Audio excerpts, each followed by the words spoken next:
In this video, we're going to check out Lelith Hesperax. Sci-fi wargamers, helping you explore the hobby. Greetings hobby fans, my name's Marcel and it's my mission to help you explore the hobby. So today we're going to have a look at that Drukhari Succubus, Lelith Hesperax.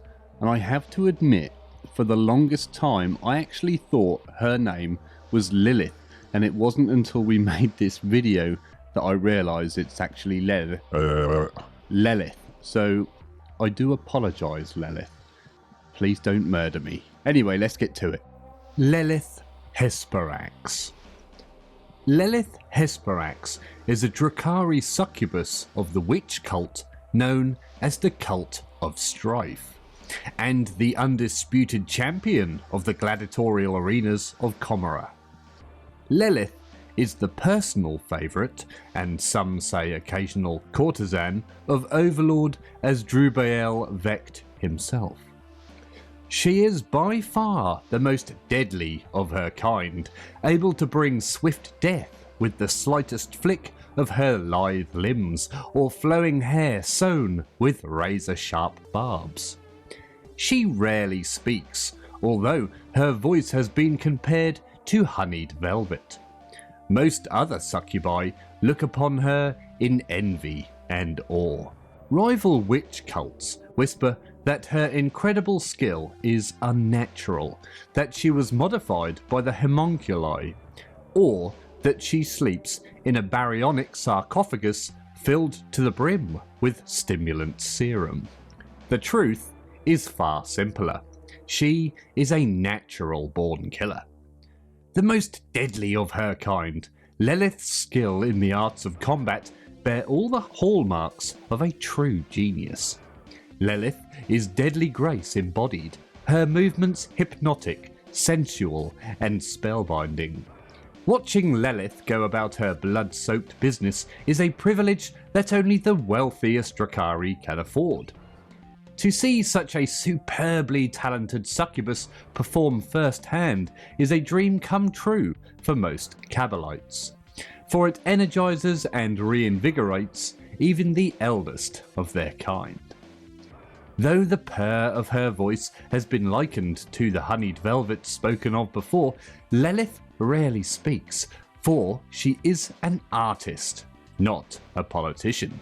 Nonetheless, her pronouncements are always carried out to the letter by her handmaidens, the witches of the Cult of Strife, who look in jealous awe at their mistress's flawless form and supernatural physical dexterity.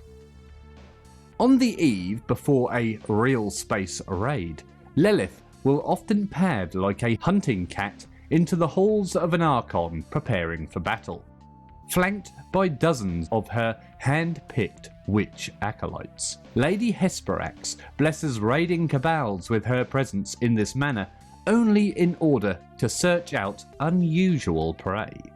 She loves to match her abilities against the most formidable elites and champions of the other starfaring species in the entire galaxy. She still has as yet to return without blood upon her blades, and a new clutch of grisly trophies for her private museums of pain.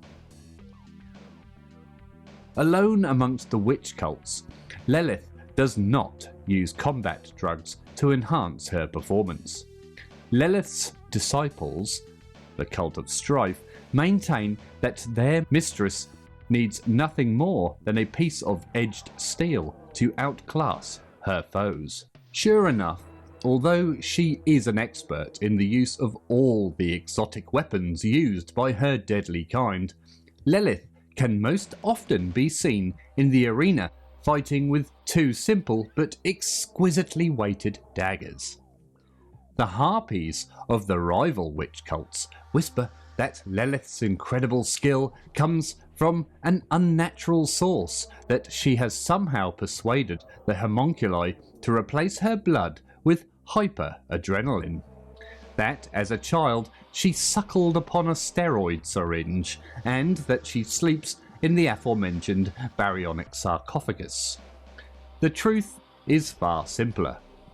Like all born predators, Lelith prefers to fight up close. The use of combat drugs is for the weak, for they corrupt the perception of the instant when the killing strike hits home and the dying's lifeblood flows forth.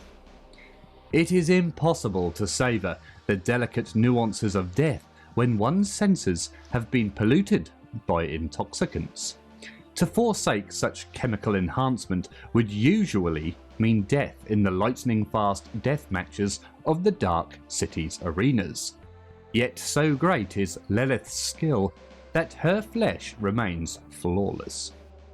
In combat, Lelith uses her body as a weapon as well as her flashing blades. Her long legs and feet are edged with spurs, the better to tear open a throat with a perfect pirouette kick. And her fingernails have been reinforced and honed to the sharpness and surgical precision of a scalpel. Lelith can kill a dozen lesser warriors in the space of a few seconds, her blades tracing a path between each fatal slash, before finishing with a flourish and the attainment of perfect poise.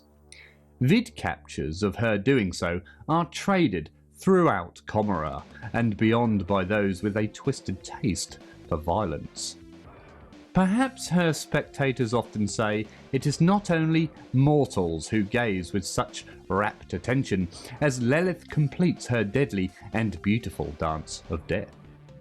After battling and defeating Ivrain in the Crucible during the Night of Revelations, when Enaid, the Eldari god of the dead, partially awakened, Lelith has gone on to join forces with the Inari leader, committing much of the strength of the Cult of Strife to the war against Slaanesh.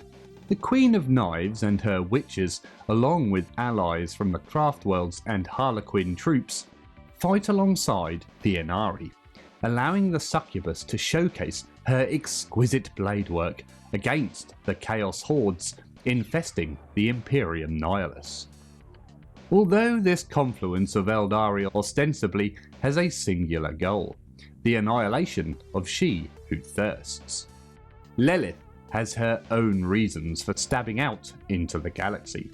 Her greatest desire is to locate and capture Lucius the Eternal, the Chaos Lord of the Emperor's children, famed for his martial prowess and repeated resurrections.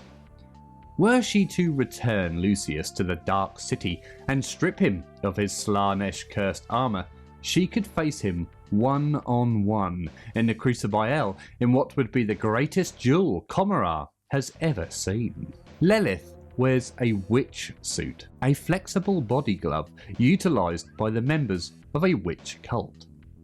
A witch suit is designed primarily to provide additional protection to one side of the wearer's body that is exposed more often to an opponent in battle, while the other side has sections cut away, revealing bare flesh which allows the wearer additional freedom of movement.